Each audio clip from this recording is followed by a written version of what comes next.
Let's learn about buttonholes. So the secret to buttonholes is that they're actually just a zigzag stitch, a very short and wide zigzag stitch.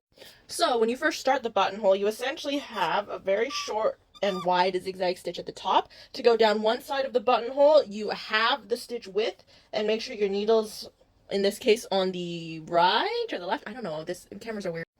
And then once it's long enough, you go to a wide zigzag stitch again, and then you go backwards, and then you go short zigzag on the other side. Chop that open in the middle, and you have a buttonhole. Now, when it comes to sewing buttonholes, there are usually 3 ways a machine can sew a buttonhole. You have the manual buttonhole, which most people don't know how to do these days. You have a 4-step buttonhole, and you have a 1-step buttonhole.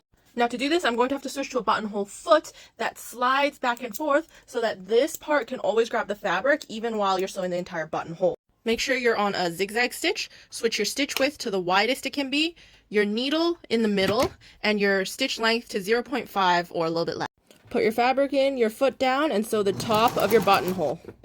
Then you switch your stitch width to half the widest it can be, your needle on the left, and keep your stitch length the same. Sew the side of your buttonhole and use this arrow and these markers on the side to make sure it's the right length. Once it is, go back to here, stitch width back to the widest, needle back to the middle. Sew the bottom of your buttonhole. After that, I'm going to press and hold my reverse to go back to the beginning of the side to sides. And then switch my stitch width to half as wide, needle position to the right, and go backwards along the entire length of the buttonhole before going forwards again, and to make sure to get that nice right side of the buttonhole. There we go, and then you just cut the middle open. Ta-da! Now, if you see something like these 3 symbols on your machine, that's how you know you can do a 4-step buttonhole.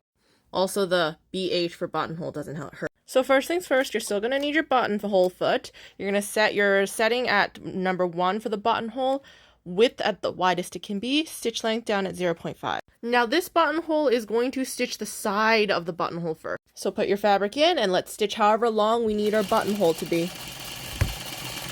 This may take a while. Short stitch length means the fabric doesn't move very fast.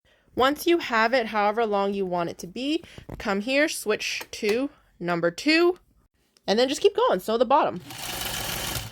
Once you have that, you're just going to come back here, switch to number 3, and it should automatically reverse the fabric. Once you've gone all the way up the other side, switch to number 4 and sew the top.